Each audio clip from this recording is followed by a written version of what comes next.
స్వాగతం. నా పేరు శేష్ కుమార్. వివరాలకైతే స్వతంత్ర శాసనసభ్యులు టీజే సుధాకర్ బాబు పార్లమెంటులో 41వ డివిజన్లోని గడపడ కార్యక్రమంలో తిరుగుతుంటే టీడీపీ చెందిన కొన్ని వ్యక్తులు దాడి చేయడాన్ని ఖండిస్తున్నామని ప్రకాశం జిల్లా వైఎస్ఆర్ పార్టీ జిల్లా అధ్యక్షుడు జంకే వెంకటరెడ్డి అని స్థానిక జిల్లా పార్టీ కార్యాలయంలో మీడియా సమావేశంలో మాట్లాడారు. ఈ కార్యక్రమంలో మేయర్ గంగారు సీత, కొండేపు ఇన్ఛార్జి వరకుల అశోక్ బాబు తదితరులు బాగున్నారు.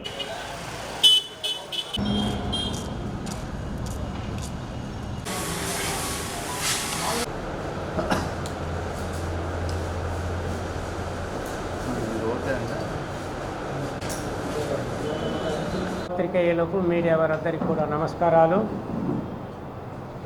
మరి నిన్న పేర్నమెట్ట 41వ వార్డులో మన గౌరవ ఎమ్మెల్యే సుధాకర్ బాబు గారు గడప గడప కార్యక్రమంలో మరి కొంతమంది ఆయన్ను అడ్డగించడము, అక్కడ జరిగిన చర్యలకు అన్నీ కూడా మేము ఖండిస్తూ ఒక గౌరవ శాసనసభ్యుడు, దళిత శాసనసభ్యుడు మరి అక్కడ ఒక సామాజిక వర్గం అడ్డగించడం అనేది చాలా దారుణము. జిల్లా పార్టీ కార్యక్రమం నుంచి మేము ఖండిస్తూ మరి ఈరోజు మనకు స్వేచ్ఛ స్వాతంత్రం ఉంది రాజ్యాంగం ప్రకారం. గౌరవ శాసనసభ్యులు ప్రభుత్వం తరపున మరి ఎక్కడికైనా వెళ్ళవచ్చు, ప్రభుత్వ కార్యక్రమాలన్నీ కూడా వివరించి ప్రజల్లోకి ఒక మెసేజ్ ఇవ్వడం అనేది బాధ్యత. మరి ఈరోజు గౌరవ ముఖ్యమంత్రి వైఎస్ జగన్మోహన్ రెడ్డి గారు చేసిన కార్యక్రమాలన్నీ కూడా ప్రజలకు దగ్గరికి ఇంటింటికి మనిషి మనిషికి తెలియజేయవలసిన బాధ్యత ప్రజాప్రతినిధి మీద ఉంది. మరి ఆ కార్యక్రమంలో నిన్న జరిగిన గడప గడపలో ఒక గౌరవ శాసనసభ్యుడిని కొంతమంది అడ్డగించి మా ఏరియాకు రావద్దు అనడము మరి ఇది మంచి కార్యక్రమమా? అసలు ఇది ఎవరు చెప్పిన కార్యక్రమము? మీ పార్టీకి అంటే టీడీపీ పార్టీ వాళ్ళు అడ్డగించడం అనేది చాలా దారుణము. ఒకవేళ అలా అడ్డగించినప్పుడు ప్రజలకు ఒక మెసేజ్ ఏం పోతుందో ఒకసారి మీరు అర్థం చేసుకోవాలి. మిమ్మల్ని కూడా ఇలా అడ్డగిస్తే ఏం చేస్తారు? ఒక శాసనసభ్యుల్ని తాను ప్రభుత్వం చేసే కార్యక్రమాలన్నీ కూడా వివరించి ఇంకా మీ సమస్యలు ఏదైనా ఉంటే తెలియజేయండి, మాకు రాజకీయం కానీ కులము కానీ మతం కానీ లేదని మా నాయకుడు చెప్పిన సందేశాన్ని మీ అందరికీ కూడా వివరిస్తూ ఈనాడు ఎంతో లబ్ధి చేకూర్చిన ప్రభుత్వం వైఎస్ఆర్ కాంగ్రెస్ పార్టీ ప్రభుత్వము, ముఖ్యమంత్రి జగన్మోహన్ రెడ్డి గారి ప్రభుత్వం ఇది. కాబట్టి మీరు ఇంకా సమస్యలుంటే తీసుకొచ్చి గౌరవ శాసనసభ్యుని చెప్పి ఆ సమస్యలన్నీ కూడా పరిష్కరించడానికి దోహదం చేయవలసిన ఆవశ్యకత ఉంది. అలా కాకుండా మీ ఇళ్లకు వచ్చి మీకు కావలసిన సమస్యలన్నీ కూడా తెలియజేసి ఇంకా మీకు ఏమి కావాలి ప్రభుత్వం నుంచి మేము చేస్తామని చెప్పినప్పుడు మీరు అడ్డగించడం అనేది దారుణము. దీన్ని పార్టీ తరపున ఖండిస్తూ అలా చేయడం అనేది గతంలో మిమ్మల్ని కూడా అడ్డగించారా? మేము 14లో ప్రతిపక్షంలో ఉన్నా కూడా మరి ఆ రోజు మేము కూడా గ్రామాన గడప తిరిగాము. మరి ఆ రోజు మేము పూర్తిగా కులమతాలు లేకుండా ఆ రోజు కూడా మాకు చేతనకు మేము సహాయం చేస్తూ జగనన్న ముఖ్యమంత్రి కావాలి, ఆయన ద్వారానే ప్రజలకు ఈ ప్రజాస్వామ్యంలో ఒక మనుగడ ఉంటుందని మరి ఈనాడు ప్రజలందరూ కూడా 151 సీట్లతో గెలిపిస్తే మీరు ఇంకా మాకు కావలసిన లబ్ధి చేకూర్చండి, ఒక మంచి మేలు చేయని అని అడగాల్సిందే పోయి ఇలా అడ్డగించడం అనేది పద్ధతి కాదు. మరి ఇలా అడ్డగిస్తే గ్రామాల్లో అది మీకే మరి ప్రజలు కూడా తగిన బుద్ధి చెప్తారని మీరు సమావేశానికి రావడానికి ముఖ్య ఉద్దేశం మరి నిన్న సాయంత్రం జరిగినటువంటి సంతనూతలపాడు ఎమ్మెల్యే టీజే సుధాకర్ బాబు గారి మీద జరిగిన దాడి మేము దాన్ని తీవ్రంగా ఖండిస్తున్నాము. ఎందుకనంటే ఒక దళిత ఎమ్మెల్యే మరి ఓసీ ఏరియాలో ముఖ్యంగా కమ్మాసి ఏరియాలో మరి గడప గడపకు మన ప్రభుత్వం అనే కార్యక్రమాన్ని మరి నిర్వహిస్తూ మరి ముందుకెళ్ళేటప్పుడు వాళ్ళు స్ట్రీట్లోకి రానివ్వకుండా మరి ఏదర విష్ణు అలాగనే గోలు శ్రీనివాసరావు వీళ్ళిద్దరూ వాళ్ళ బైకులను అడ్డం పెట్టి మా దగ్గరికి రావద్దు అని చెప్పేసి ముందు బైకులు అడ్డం పెట్టడం జరిగింది. అంటే దళితుడని రావద్దు అంటున్నారా? అంటే మీరేమైనా క్యాస్ట్ ఫీలింగ్ ఏమైనా చూపిస్తున్నారా? అసలు మరి ఒక ఎమ్మెల్యే, అందులో సిట్టింగ్ ఎమ్మెల్యే, అది కూడా వైసీపీ ఎమ్మెల్యే, మరి ప్రభుత్వం నడుపుతున్నారు. మరి ఏ రకంగా మీరు ఒక ఎమ్మెల్యేని కూడా చూడకుండా ఆయన కార్యక్రమం, అది ప్రభుత్వం యొక్క కార్యక్రమం, గడప గడపకి మన ప్రభుత్వం అనే కార్యక్రమం దేనికి పెట్టారు? ఏదైనా సరే ఇంకా పథకాలు ఎవరికన్నా సరిగ్గా వస్తున్నాయా, రావట్లేదా, రాని వాళ్ళు ఎవరన్నా ఉన్నారా? ప్రభుత్వం యొక్క విధి విధానాలు, పాలనా విధానం ఎలా ఉంది, ప్రజల యొక్క సలహాలు సంప్రదింపుల కోసమని ఈ కార్యక్రమాన్ని పెట్టడం జరిగింది. మరి ప్రతి ఏరియాలను కూడా మరి ప్రజలందరూ చాలా నీరాజనాలు పలుకుతున్నారు. ప్రభుత్వం యొక్క పాలనా విధానానికి అందరూ కూడా నీరాజనాలు పలుకుతుంటే మరి ఒక్క పార్లమెంట్లో 41వ డివిజన్లో మాత్రమే మరి సుధాకర్ బాబు గారు రానివ్వకుండా ఉండడం, అది కూడా కమ్మాసు మరి రానివ్వకుండా ఉండడం అనేది ఎంతవరకు సబ్బు? రాజ్యాంగం మనకు కల్పించిన హక్కుల్ని కాలరాచడానికే ఈ రకమైన చర్యలు చేపడుతున్నారా? మరి వారి మీద ప్రభుత్వాన్ని తీవ్రంగా మేము చెప్తున్నాం, ఖచ్చితంగా మరి చర్యలు తీసుకోవాలి. ఎందుకంటే దళితుల్ని మరి బయటకు రానివ్వడం లేదు ఇప్పటికీ కూడా. ఇంకా మనకి క్యాస్ట్ ఫీలింగ్తో జనాలు ఎంతగానో బాధపడుతున్నారు. రాజ్యాంగం మనకు కల్పించిన హక్కుల్ని మరి కాలరాసే విధంగా మరి కొంతమంది ఈ రకంగా బిహేవ్ చేస్తుంటే మరి ఇంకా టీడీపీ వాళ్ళు అంటున్నారు మరి ఎస్సీలని అసలు మొదటి నుంచి కూడా ఎస్సీలు అంటేనే టీడీపీ వాళ్ళకి అసలు పడదు.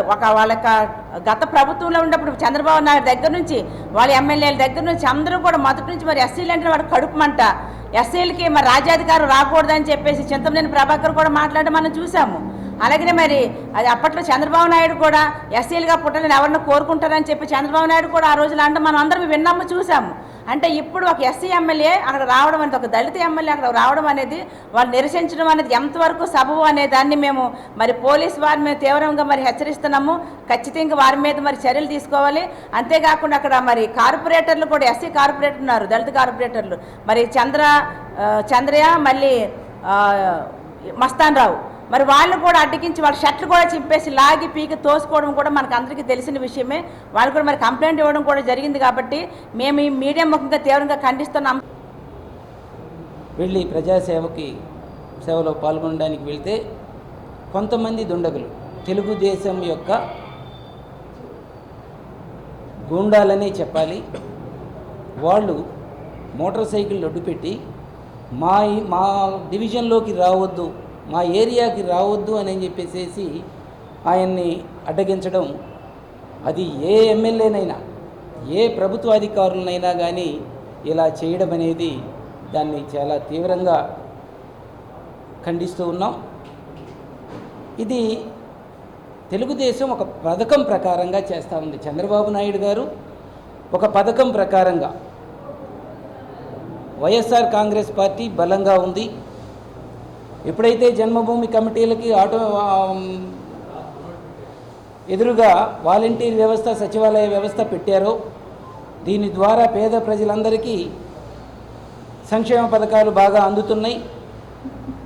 అదే కాక గడప గడపకు మన ప్రభుత్వం అంటే ప్రతి ఒక్క ఇంటికి వెళ్ళి ఆ ఇంట్లో ఉన్నటువంటి సంక్షేమ పథకాలు ఏమన్నా వచ్చినాయా, రాకపోతే ఏమన్నా వచ్చే విధంగా ఏమేమి ఉన్నాయి, వాళ్ళకి అర్హత ఉండి రానటువంటి సర్టిఫికేట్లు ఏమన్నా ఉంటే అక్కడ ఉన్నటువంటి అధికారులకు చెప్పి ఆ పేద ప్రజలకి ఆ సంక్షేమ పథకం అందించేటువంటి కార్యక్రమం చేస్తూ ఉంటే కొంతమంది బలిసిన వాళ్ళు, డబ్బున్న వాళ్ళు, అహంకారులు, పెత్తందారులు, వాళ్ళకి అవసరం లేకపోవచ్చు, కానీ పేదవాళ్ళకి అవసరం ఉన్న వాళ్ళ పరిస్థితి ఏంటి?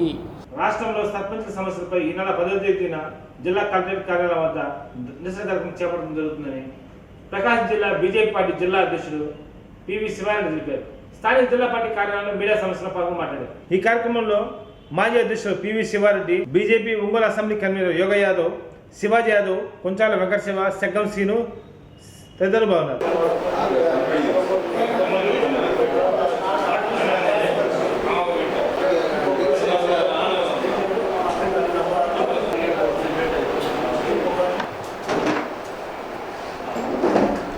నమస్కారం. ఈ రోజున మనందరికీ తెలుసు,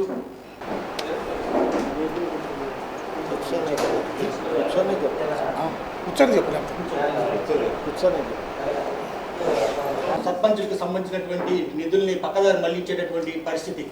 దానికి సంబంధించి సర్పంచ్ సంఘాలు అనేకం ఈరోజు మా యొక్క రాష్ట్ర అధ్యక్షురాలు వ్యాప్తంగా ఈ నెల 10వ తారీఖున అన్ని కలెక్టరేట్ ఆఫీసుల వద్ద ధర్నా అందరికీ నమస్కారం. ముందుగా ఇక్కడికి చేసిన సోదరులు, పత్రికా సోదరులకు, అదేవిధంగా జిల్లా అధ్యక్షుల గారికి, అదేవిధంగా సురేష్ రెడ్డి గారికి, ఇతర మిత్రులందరికీ నమస్కారం. ఈ రాష్ట్రంలో వైఎస్ జగన్మోహన్ రెడ్డి ఒక అవినీతి అరాచక పరిపాలన నడిపిస్తున్నాడు. ఈ రోజున భారతీయ జనతా పార్టీ అనేక కార్యక్రమాలు చేయడం జరుగుతుంది.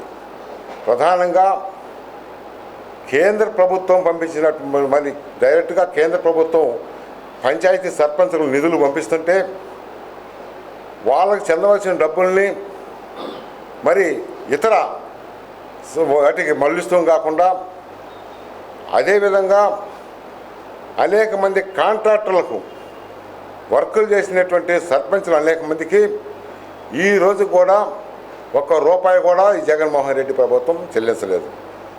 ఒక సర్పంచుల విషయమే కాకుండా ఈ రోజున ఈ రాష్ట్ర ప్రభుత్వం మరి ఎస్సీ సప్లై నిధుల్ని పూర్తిగా దారి మళ్లించారు. బీసీలకి కులానికి ఒక కార్పొరేషన్ పెట్టి వాళ్ళకి ఆఫీసులు ఇచ్చి కుర్చీ టేబుల్ తప్పితే ఎలాంటి నిధులు కేటాయించినటువంటి దుర్మార్గమైన చరిత్ర ఈ యొక్క వైఎస్ జగన్మోహన్ రెడ్డి ప్రభుత్వం. ఈ విధంగా ఈ రాష్ట్రంలో ఇంత అరాచక పరిపాలన జరుగుతుంది కనుక ఈ ప్రభుత్వాన్ని ఎంత త్వరలో గద్దె దింపితే ప్రజలకు ఎంత మంచిది. దాన్ని ధ్యేయంగా ఈ రోజున మాకు భారతీయ జనతా పార్టీ రాష్ట్ర అధ్యక్షురాలుగా పురంధేశ్వరి గారు ఈ రోజున మనకు అందరికి మార్గదర్శకం చేయడం జరిగింది. రేపు 10వ తారీఖున ఈ యొక్క సర్పంచుల నిధులను దారి మళ్లించిన దాని మీద వాళ్ళకి న్యాయం చేయాలని భారతీయ జనతా పార్టీ ఆధ్వర్యంలో పెద్ద ఎత్తున ధర్నా చేయడానికి భారతీయ జనతా పార్టీ సంసిద్ధమైందని చెప్పి సందర్భంగా తెలియజేస్తూ మరి ఈ అవకాశం ఇచ్చినటువంటి మీకు అందరూ కూడా మరొకసారి ధన్యవాదాలు తెలుపుకుంటూ సెలవు తీసుకుంటున్నాను.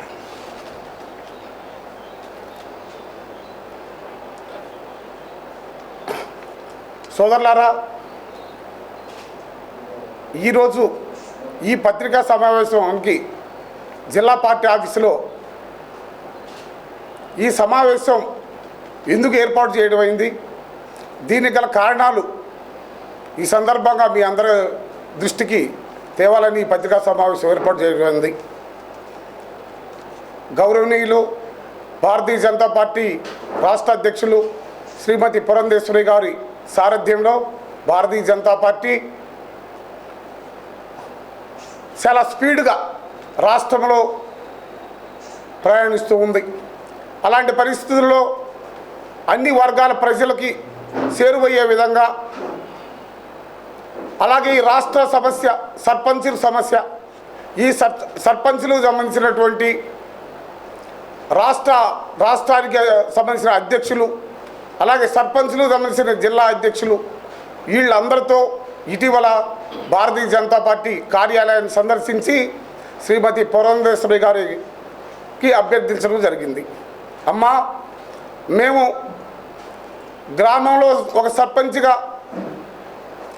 ఎంతో ఖర్చు పెట్టుకొని ఆ గ్రామాన్ని ప్రగతి పథంలో నడిపించాలని కోరికతో సర్పంచ్ అవడం జరిగింది.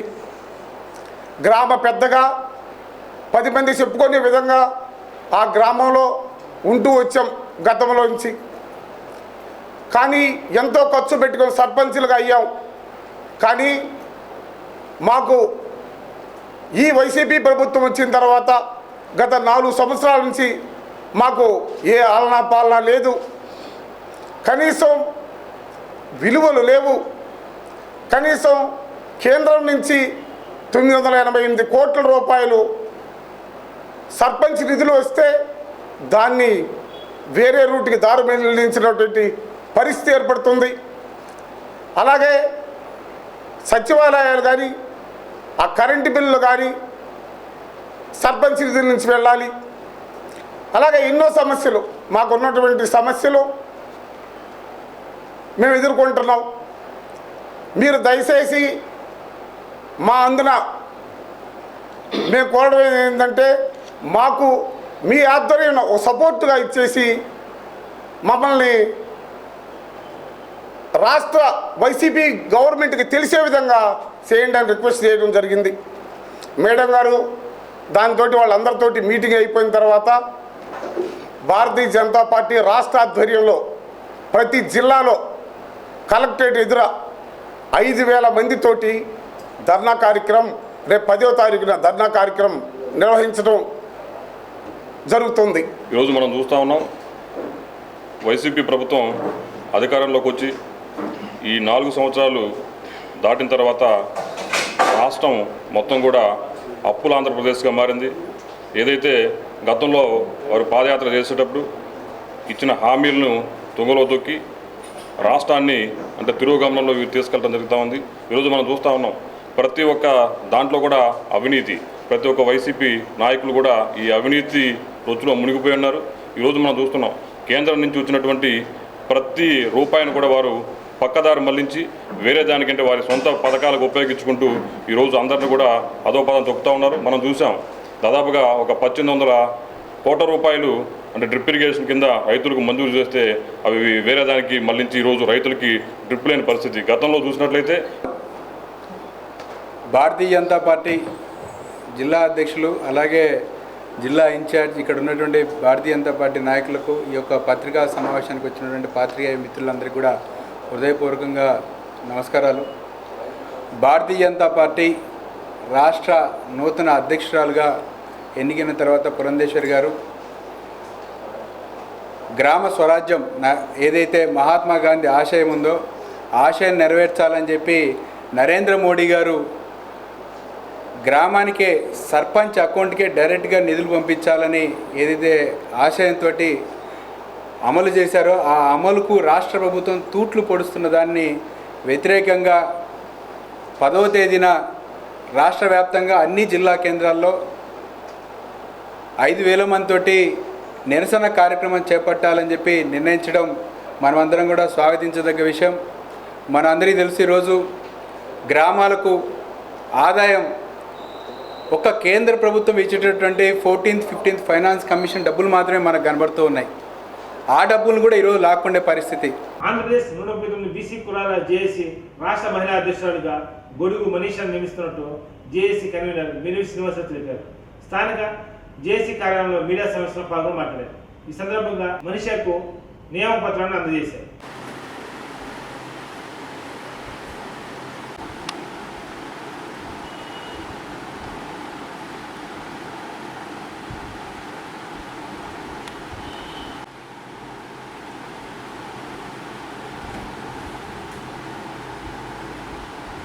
నా పేరు మిరియం శ్రీనివాసులు, 139 బీసీ కులాల జేఏసీ రాష్ట్ర చైర్మన్. ఈ రోజున గొడుగు మనీషా అనేటువంటి మా సోదరిని 139 బీసీ కులాల జేఏసీ రాష్ట్ర మహిళా అధ్యక్షురాలుగా నియమిస్తూ ఉత్తర్వులు ఇవ్వటం జరిగినది. ఈ రోజున రానున్న ఎన్నికల్లో శరవేగంగా మారుతున్నటువంటి పరిణామాలు, బీసీల పాత్ర అనేటువంటి విషయంపై స్వాతంత్రం వచ్చి 75 సంవత్సరాలు దాటినా బీసీలు నేటికి ఆర్థికంగా, సాంఘికంగా, రాజకీయంగా వెనుకబడి ఉన్నారు.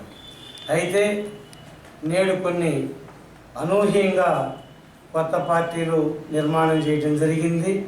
వాటిల్లో కూడా ఆ పార్టీల్లో కూడా మా బీసీల పాత్ర ఏంటి అనేటువంటిది ఒక ప్రశ్న.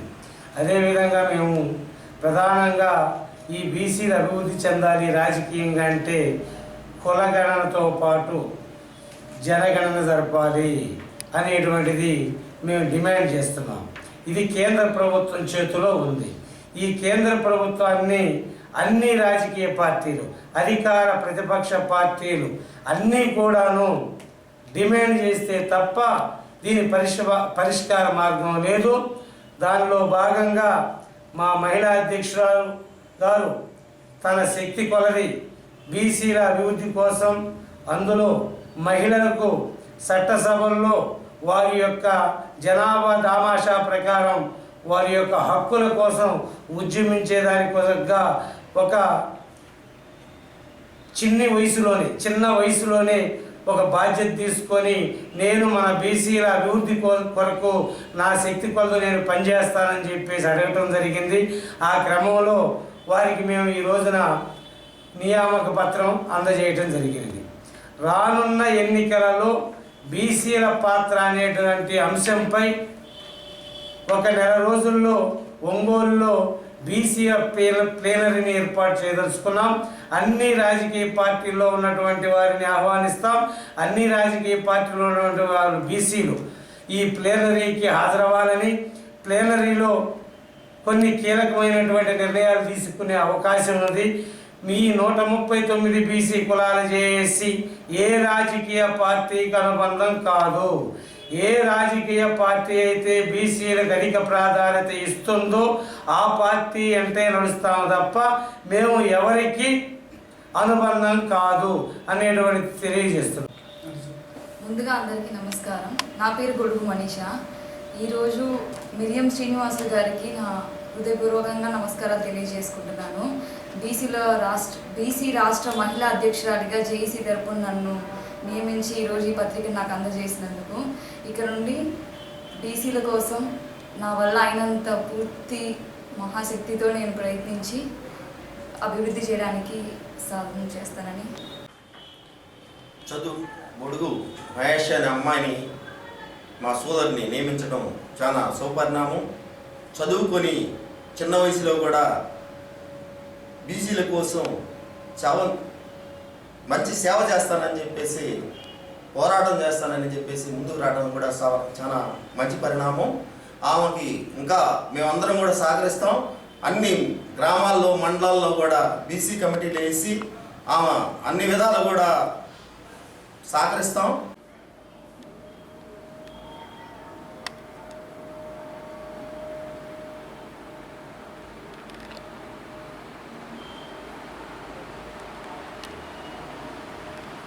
పార్లమెంట్లోని 41 డివిజన్లో గడపడ మన ప్రతి కార్యక్రమంలో తిరుగుతుంటే టీడీపీ చెందిన కొందరు గూండాలు దాడి చేశారని సంతరాబాద్ శాసనసభ్యులు టీజీ సౌరబాబు తెలిపారు. దీనికి నిరసనగా రాత్రి ఒంగోలులో అంబేద్కర్ విగ్రహం వద్ద సంతరాబాద్ శాసనసభ్యులు టీజీ సౌరబాబు వైఎస్ఆర్ పార్టీ నాయకులతో పెద్ద ఎత్తున నిరసన కార్యక్రమం చేపట్టారు. ఈ కార్యక్రమంలో మేయర్ గంగాడి సీత, కొండేపి ఇన్ఛార్జ్ వరుకొండ అశోక్ బాబు తదితరులు పాల్గొన్నారు.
కార్పొరేటర్ గారు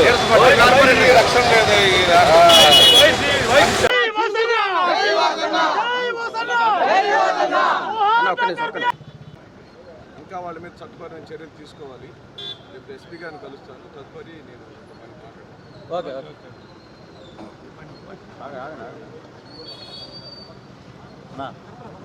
నాకు న్యాయం కావాలి, నాకు ప్రాణాపాయం ఉంది, నేను ఇంకొక 5 సచివాలయాల్లో గడప గడప చేయాల్సి ఉంది. అధికార పార్టీ వాళ్ళం కదా అని చెప్పి మా దగ్గర అధికారం ఉందని మేము అధికార దుర్వినియోగం చేస్తామనే నెపంతో మా మీద చీకట్లో దాడి జరిగింది. బండ్లను అడ్డం పెట్టినటువంటి విజువల్స్, ఫోటోలు ఉన్నాయి. బండ్లను అడ్డం పెట్టి ఒక శాసనసభ్యులను వీధుల్లోకి రావద్దని చెప్పే హక్కు ఎవరిచ్చారు? తెలుగుదేశం పార్టీ వాళ్ళు గడప గడప వాళ్ళకి ఇష్టం లేకపోతే, నేను వచ్చి వాళ్ళతో మాట్లాడే అంశం వాళ్ళకి ఇష్టం లేకపోతే వాళ్ళు ఇంట్లో కూర్చోవచ్చు, తలుపేసుకోవచ్చు, లేదా అసలు మమ్మ కనపడకుండా వెళ్ళిపోవచ్చు కదా. ఆ వీధిలోకి నన్ను రావద్దని హక్కు ఎవరిచ్చారు? వద్దు అన్నప్పుడు ఎందుకు రావద్దని అడగటం తప్ప? ఓ కార్పొరేటర్లు, స్థానిక కార్పొరేటర్లు ఆ జ్యూరిడిక్షన్లో ఎందుకు మా శాసనసభ్యుడు ఈ వీధిలోకి రాకూడదని అడిగితే కొడతారా? ఇదేనా తెలుగుదేశం పార్టీ కార్యకర్తలకి? నిన్న వచ్చి లోకేష్ బాబు ఇక్కడ ఉండి 4 రాత్రులు ఇక్కడ పండుకొని 5 పగళ్ళు చెప్పెళ్ళింది. లోకేష్ బాబు మీద కూడా చర్యలు తీసుకోవాలా. దళిత శాసనసభ్యుల మీద చేసిన ఆరోపణలను రుజువు చేయమని కూడా ఇప్పటికే చెప్పాం. ఈ విధంగా ప్రొవోకింగ్ చేయటం చాలా సామరస్యంగా, ఏమండి 4 సంవత్సరాల 5 నెలల నేను శాసనసభ్యుడిగా ఉండే ఈ కాలంలో ఏ ఒక్క రోజున తెలుగుదేశం పార్టీ కార్యకర్తల మీద కానీ, నాయకుల మీద కానీ గ్రామాల్లో ఎంతో సామరస్యాన్ని, సహనాన్ని పాటించాం. ఎన్నికలు సమీపించే టైంలో దళిత నాయకత్వం ధ్వంసం చేయడానికి తిరుగుతున్నాడా లోకేష్ బాబు? దళితులు గ్రామాల్లో తిరగకూడదా? తెలుగుదేశం పార్టీ ఈ వీధిలో ఉంటే దళితులు రాకూడదా? దళిత శాసనసభ్యులు రాకూడదా? ఎందుకు రాకూడదు? ఆ వీధిలో ఉన్న వాళ్ళకి అమ్మఒడి రాలేదా? ఆ తెలుగుదేశం పార్టీ ఇళ్లలో వాళ్ళకి రైతు భరోసా రాలేదా? ఆ ఇంట్లో ఉన్న వాళ్ళకి ఫీజు రింబర్స్మెంట్ డబ్బులు రాలేదా? వచ్చినా లేదని తెలుసుకునే హక్కు మాకు లేదా? ఈరోజు నేను 14 నెలల నుంచి జరుగుతున్న ఈ మహాప్రస్థాన మహాయజ్ఞ గడప గడప కార్యక్రమం పార్లమెంటరీ డివిజన్లో చిట్ట చివరి రోజు. ఈరోజు రేపు మధ్యాహ్నంతో మా గడప గడప అసలు పార్లమెంట్ డివిజన్లో అయిపోతుంది. ఒక 20 ఇళ్ళు తిరిగితే ఈరోజు కార్యక్రమం అయిపోతుంది. ఆ 20 ఇళ్ళు తెలుగుదేశం పార్టీ వాళ్ళు ఉండే వీధి. నేను సరిగ్గా వీధి దగ్గరికి వెళ్ళేసరికి ఒక 4 బైకులను అడ్డంగా పెట్టి బైకుల మీద కూర్చొని తెలుగుదేశం పార్టీ వాళ్ళు నన్ను అడ్డగించారు. ఎందుకమ్మా అడ్డగిస్తున్నారు? నేను గడప గడప తిరగాలి కదా, ఏం కావాలి మీకు అని అడిగితే మీరు ఈ వీధిలోకి రావడానికి వీల్లేదు, ఎందుకు రాకూడదని వీళ్ళిద్దరూ కార్పొరేటర్లు ప్రశ్నించారు. మీరేంద్ర మాట్లాడేది అంటే వీళ్ళు లోకలర్స్ కదా, వీళ్ళ మీద వెంటనే దాడి జరిగింది. అంటే నన్ను దాడి చేయాలనుకునే క్రమంలో ఎవరైతే మా లోకల్ కార్పొరేటర్లు వచ్చారో వాళ్ళ మీద దాడి చేశారు. దాడి చేస్తున్నప్పుడు లోకల్లో ఉన్న దుంపా చెంచిరెడ్డి గారు, ఎల్మందరెడ్డి గారు, స్థానిక నాయకులందరూ కూడా ఈ పిల్లకాయలను రక్షించడానికి ముందుకొచ్చారు. ఘర్షణ జరిగింది. చీకటి, వాళ్ళ వీధి అది. నాతో ఆఫీసర్సు, వాలంటీర్సు, గడప గడప తిరుగుతున్న కార్యకర్తలు స్వల్పంగా ఉన్నారు. రాత్రి అయిపోయింది, 9 గంటలైంది. అందరూ అలసిపోయి ఉన్నారు. ఇంకొక 20 ఇళ్ళు తిరిగితే అయిపోతుంది. ఆ సమయంలో ఒక పగడ్బందీ వ్యూహం ప్రకారం తెలుగుదేశం పార్టీ ఈ రోజున వాళ్ళ గుండాలను పెట్టి మమ్మల్ని అంటరాని వాళ్ళగా చూసేశారు. జిల్లాలోని రక్షిత తాగునీటి చెరువులకు 90% సాగర్ జలాలతో నింపడం జరుగుతుందని జిల్లా కలెక్టర్ దినేష్ కుమార్ తెలిపారు. స్థానిక జిల్లా కలెక్టర్ కార్యాలయంలో మీడియా సంస్థలో పాల్గొని మాట్లాడారు.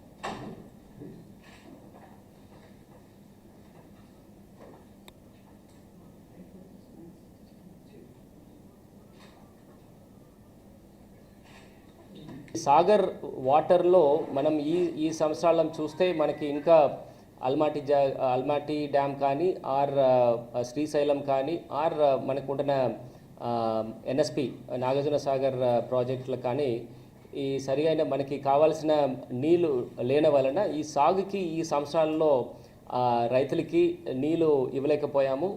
బట్ ఇప్పుడు ఉంటున్న పరిస్థితిలో ఆల్మోస్ట్ మనకి రైన్ఫాల్ కూడా లాస్ట్ ఇయర్కి అంటే ఈ ఇయర్ కంపేర్ చేస్తే దాదాపుగా 17 to 18% ఆల్రెడీ మనకి డీవియేషన్స్ ఉంటాయి, తక్కువ చేయడం జరిగింది. అండ్ క్యాచ్మెంట్ ఏరియాలో పైన ఉంటున్న వెస్టర్న్ ఘాట్స్లో క్యాచ్మెంట్ ఏరియాలో కూడా కృష్ణా క్యాచ్మెంట్ ఏరియాలో నీటి వర్త్ తక్కువ ఉంటున్న వలన మన డ్యామ్స్లో నీళ్లు లేని వలన మనం ఈ ఇరిగేషన్లో ఎన్ఎస్పి కాల్వా ద్వారా రైతులకు ఇవ్వలేకపోయి ఉన్నాము.